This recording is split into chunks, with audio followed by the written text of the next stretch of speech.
Hello বন্ধুরা, আজকে আমি শামুক রান্না করব। প্রথমে ভালো করে ধুয়ে নেব, নুন দিয়ে দিলাম।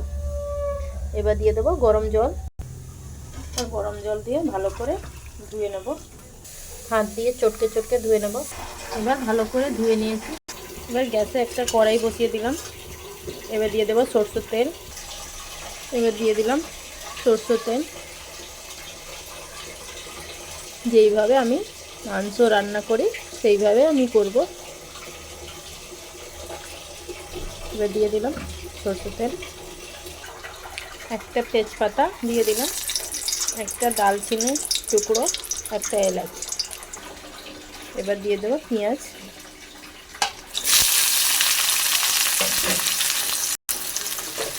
পেঁয়াজ ভালো করে লাল করে নেব, লাল করে ভেজে নেব। এবার পেঁয়াজটা লাল হয়ে গেছে, এবার দিয়ে দিলাম আলু। আলু ভালো করে ভেজে নেব। এবার আলু পেঁয়াজ ভালো করে ভাজা হয়ে গেছে। এবার দিয়ে দেবো মশলা দিয়ে দিলাম হলুদ দিয়ে দিলাম। এবার দিয়ে দেবো নুনটা দিলাম স্বাদ অনুসার। দিয়ে দিলাম কাশ্মীরি লঙ্কা, এটা কালারের জন্য দিলাম। এবার কিছু বাটা মশলা দিয়ে দেবো, আদা রসুন লঙ্কা দিয়ে দিলাম। ভালো করে মশলাগুলো কষিয়ে নেব।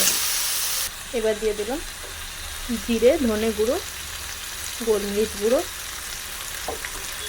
এবার সব মশলাকে কষিয়ে নেব, সব মশলা কষিয়ে নেব। এবার মশলা কষানো হয়ে গেছে। এবার যেই শামুকটা ধুয়ে রেখেছিলাম ওটা দিয়ে দিলাম।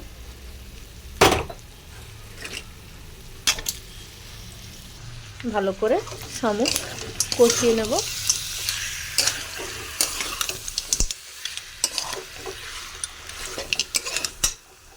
এবার দিয়ে দিলাম গরম মশলা, কষিয়ে নিলাম। এবার আমি একটা প্রেসার কুকারে সিটি দিয়ে নেব। প্রেসার কুকারে দিয়ে দিলাম। এবার একটা সিটি দিয়ে বন্ধ করে দেব। প্রথমে ঢাকনাটা লাগিয়ে দেব। প্রেসার কুকারে ঢাকনা লাগিয়ে দিলাম। এবার একটা সিটি দিয়ে নেব। একটা সিটি দিয়ে দিল। এবার বন্ধ করে দেব। বন্ধ করে দিলাম। এবার ঠান্ডা হলে প্রেসার কুকার ঢাকনা খুলব।